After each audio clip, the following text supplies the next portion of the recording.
Hey Waffle Gang, I do hope you are well. My name is Mark and today we're checking out some more Reddit stories. And if you do love a Reddit story, why not consider hitting that like, subscribe, maybe that notification bell too. And let's crack on with today's first story. Much love, guys. Now, today's collection of stories, we're just covering some random Am I the Arsehole Here stories. May not have updates. I don't know until we actually jump in. And our first story comes from Late Ad 6414.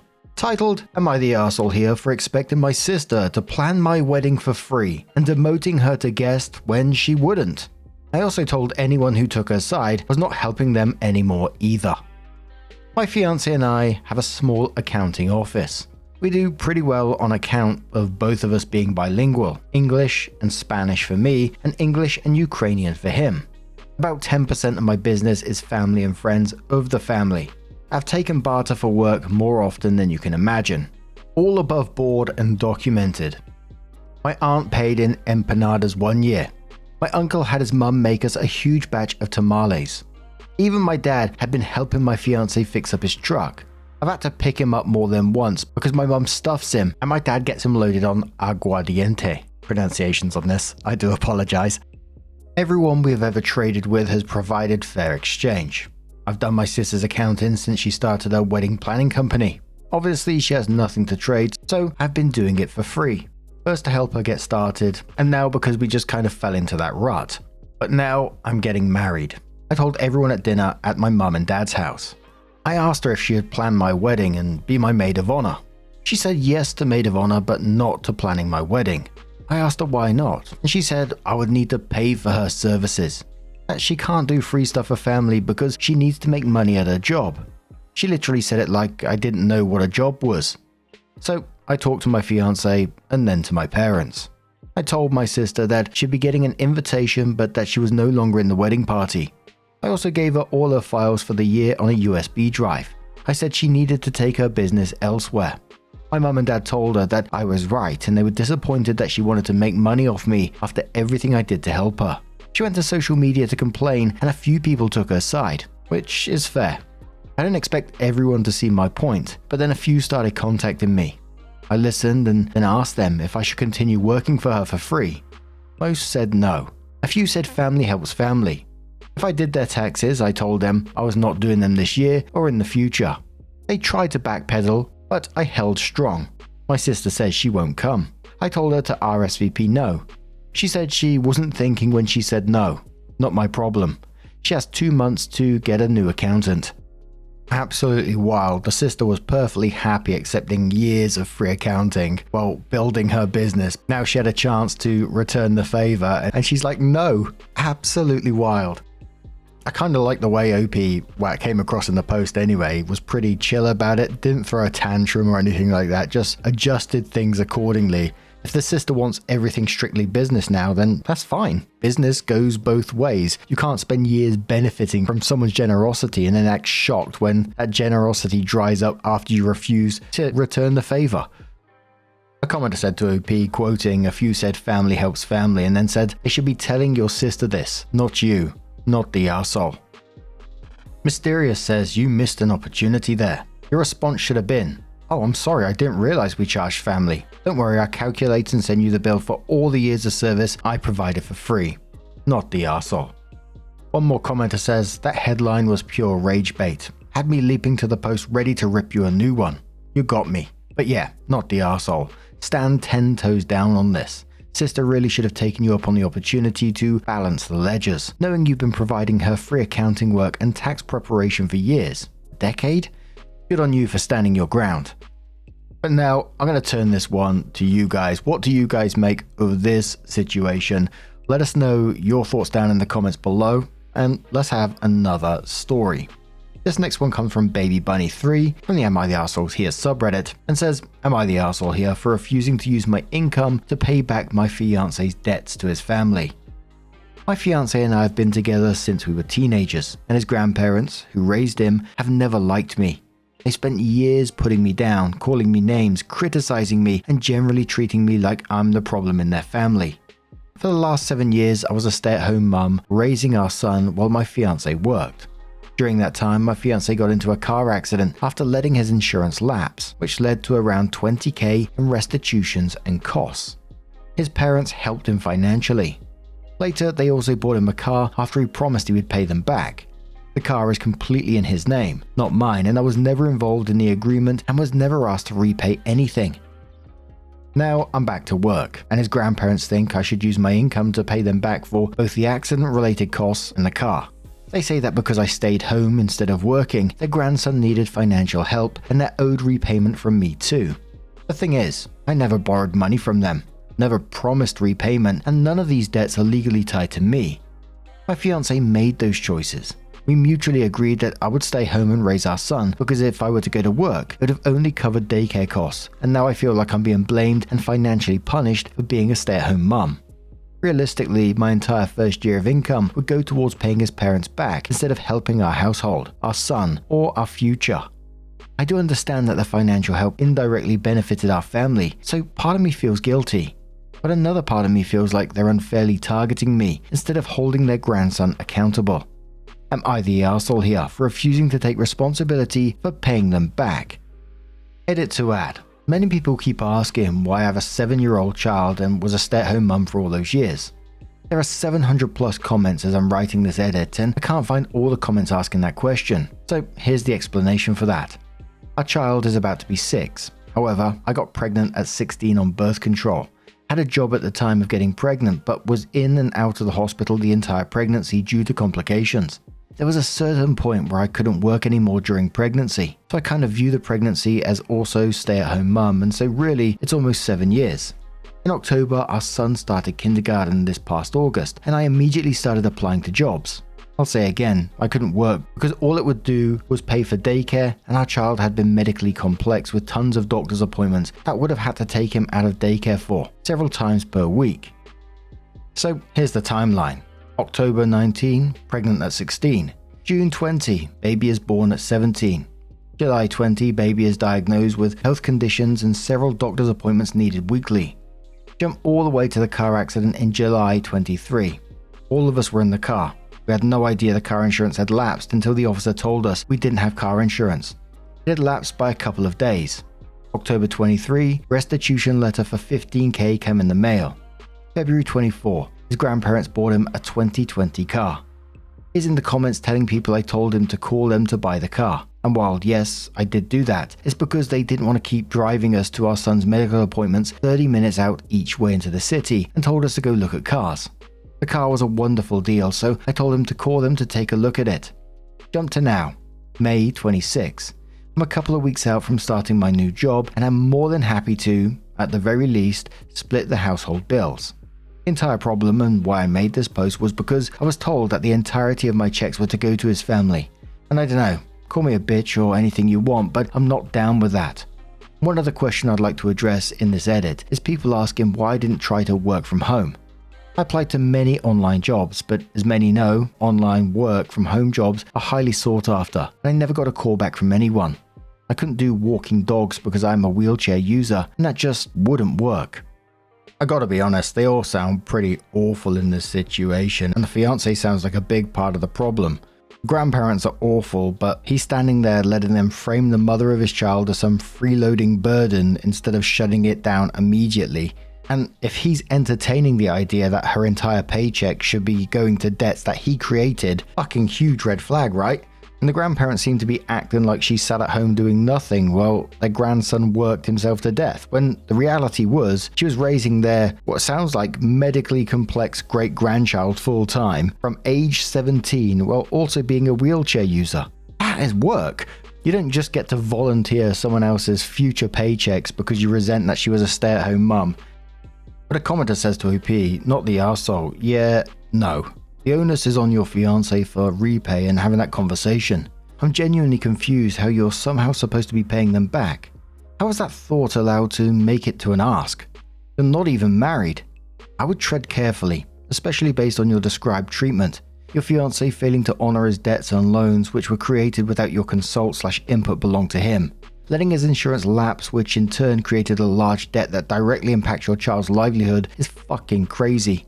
It's also wildly audacious that somehow, because you're a stay-at-home mum, they think you owe them, fiancé including, for allowing you to do that.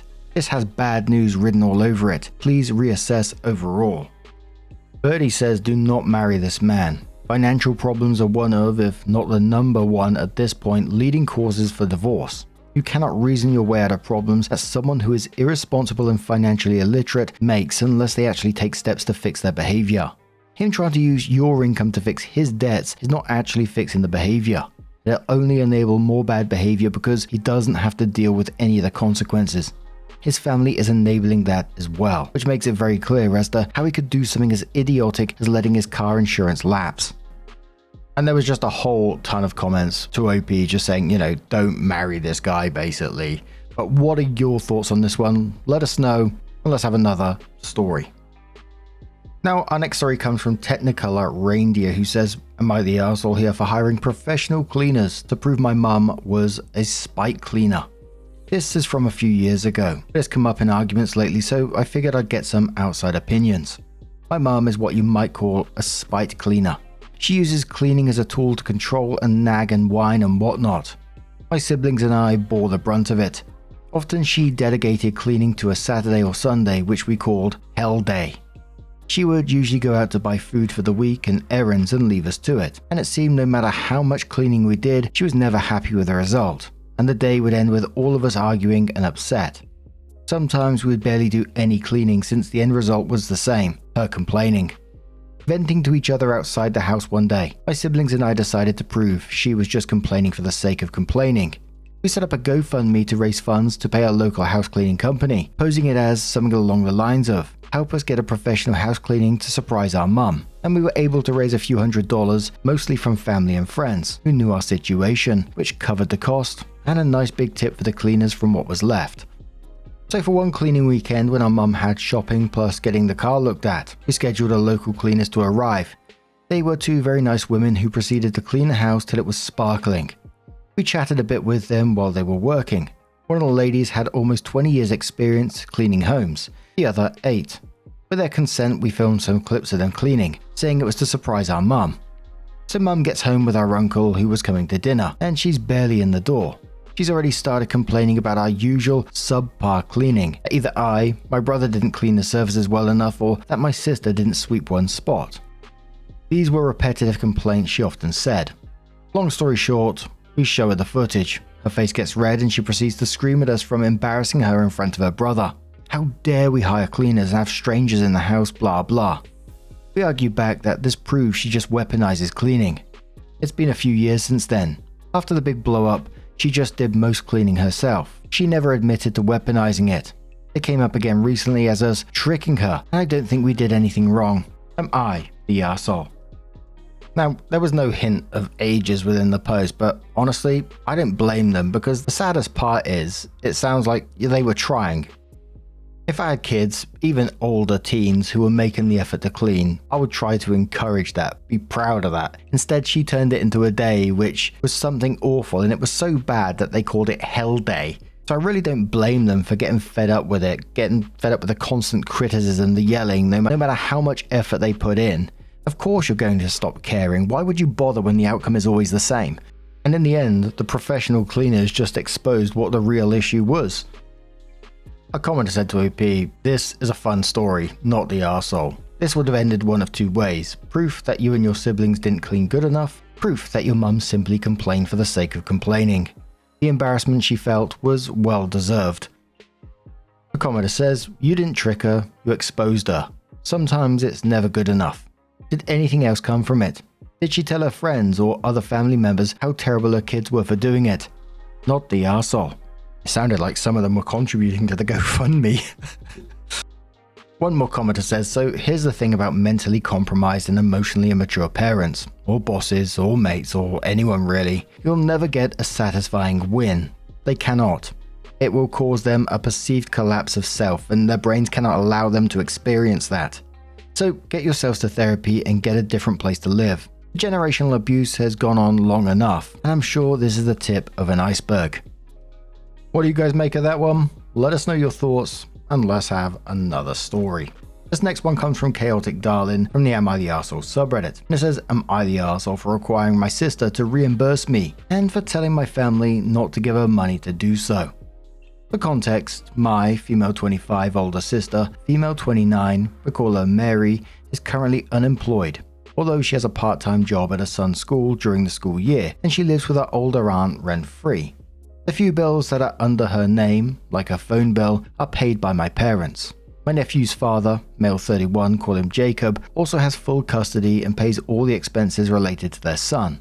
She does not pay child support as she does not bring in enough money. For the long weekend I went camping at the same campground that Jacob has a seasonal site at for him and my nephew. Mary also frequently joins them out there for the weekend. It is a nice campground and a smaller one without any rowdy college kids getting loud at 3 AM. So my friends and I decided to book our own site for the weekend. I brought my fairly expensive for a 25-year-old paddle board out with me and had it tied to a tree near the shoreline with all the other paddle boards, kayaks and large inflatables, as is a common practice at this lake. It's a tight-knit community where people know each other and are generally respectful of other people's belongings. Yesterday, me and my friends went hiking in the morning and were gone for about 4 hours. When we got back, Mary approaches me asking if I'm planning on going to the beach soon and if I was planning on using my board. I told her yes, and she goes, well, about that, and then proceeds to explain that she took my board out, dropped the paddle, and it sunk, and there is no way to get it.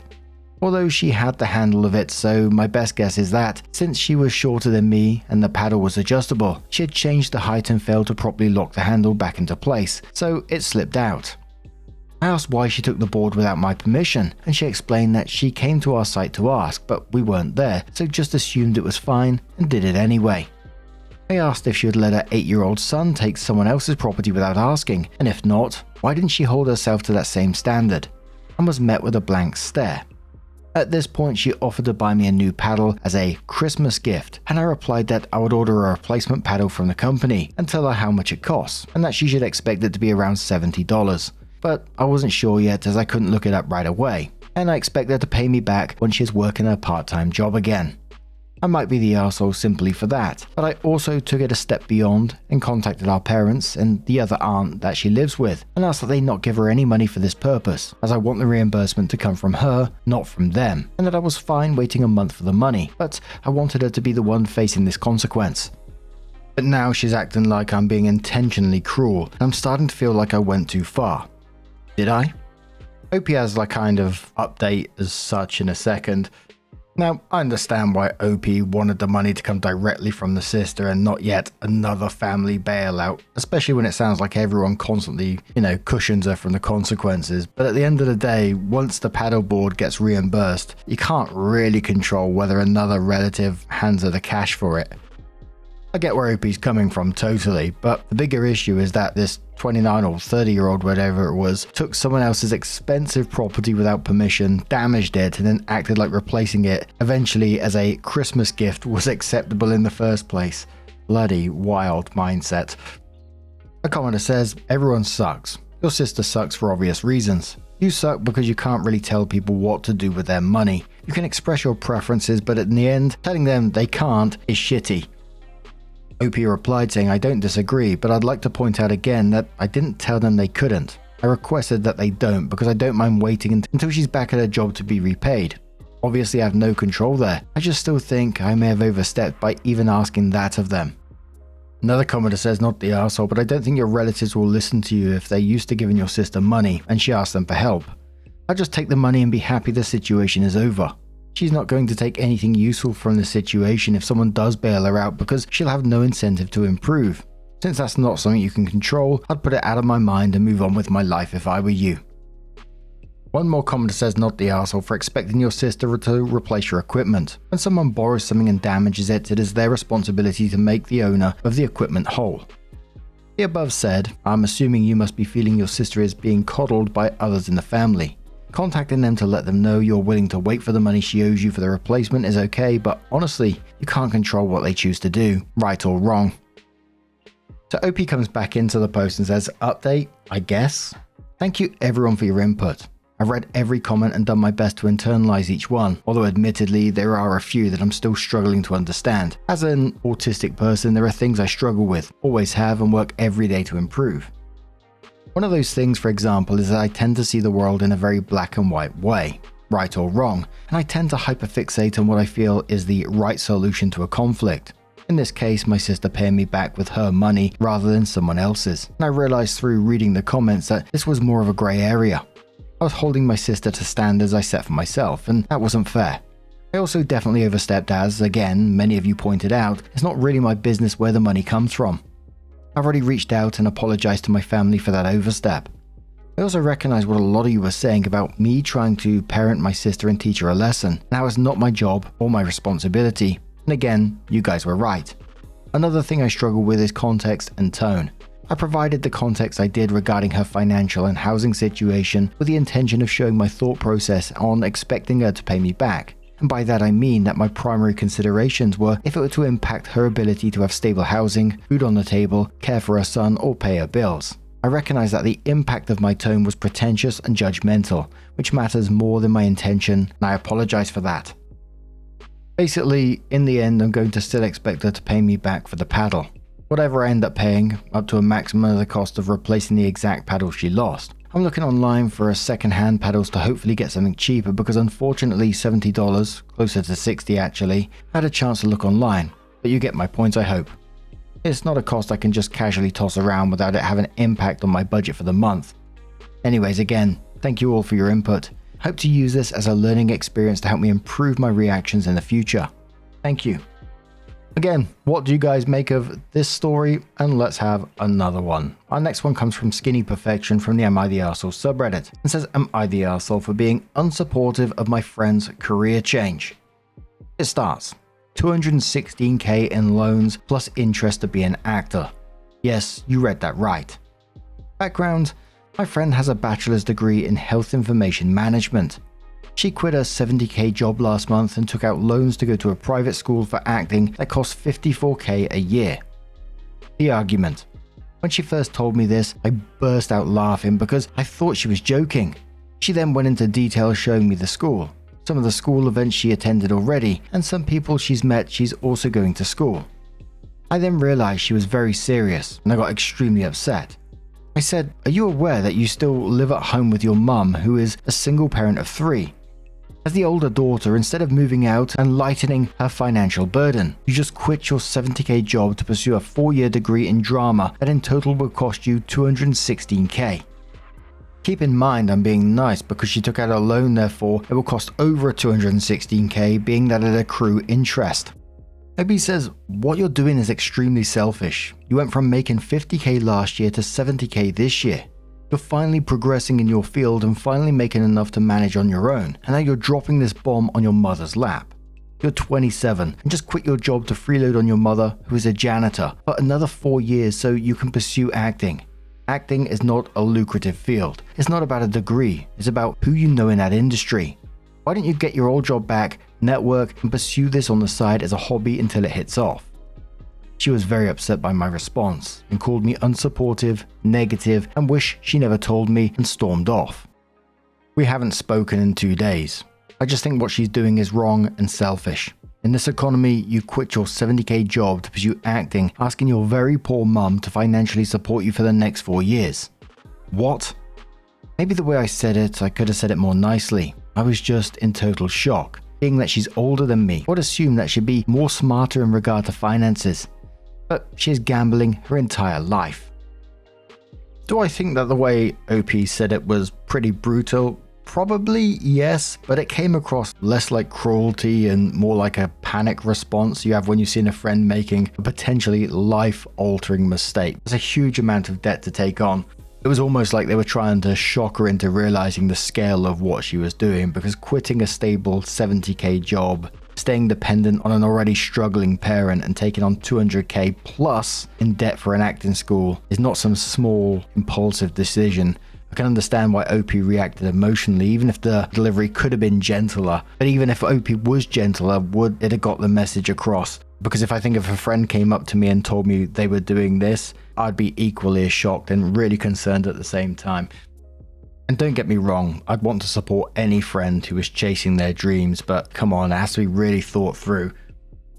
A commenter says to OP, I'm going to go with the unpopular answer and say not the arsehole. You don't watch someone you care for drive a car off a cliff without at least shouting a warning. This isn't much different.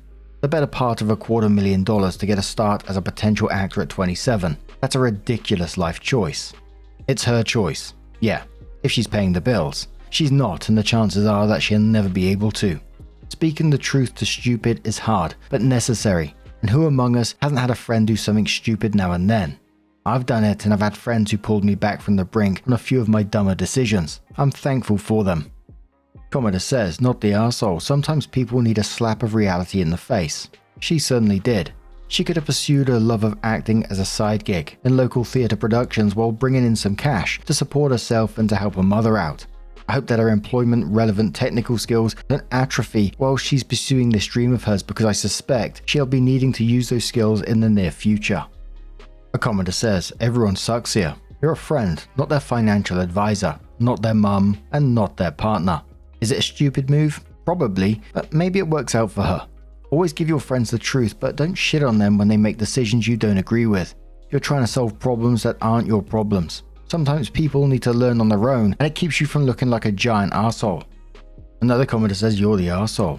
It's not your mum, not your house where she's living. You're in no position to pass judgment on this person's financial decisions. If you really care as much as you say about unburdening this person's mother, then do something productive towards that situation. But I think you're just stretching for a reason to be mad, when really there's more to your emotional response than you're saying or possibly even realizing.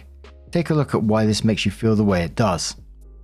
And one more comment who says, I'm going to say not the arsehole. Realistically, given the circumstances you described, it seems pretty irresponsible and enabling of bad behavior to blindly be in support of a $200K acting degree. I'm sure I get downvoted for this, but I think it takes courage to tell your friend, hey, what you're doing is probably going to end in financial disaster for you and your family, so as a friend I cannot support this. I can see a situation in which this friend would be upset at hearing that. If she makes it big and makes millions, good on her, but if not, this is debt that doesn't go away through bankruptcy. And personally for me, I think it is important to have those hard conversations with friends sometimes, especially with something like this. OP was very emotional in their comments, but I don't disagree with what they are saying. No one would like to see a friend blindly walk into that amount of debt, and potentially she does make it, but it's a really scary thought if she has that amount of debt and she doesn't. But what do you guys make of this situation? Let us know your thoughts down in the comments below. And just a huge thank you for being here today, getting involved in the stories, your love, your support, your time. It always means the absolute world to me. So thank you so much for being here, and hopefully I'm going to see you in the next one. Take care and much love.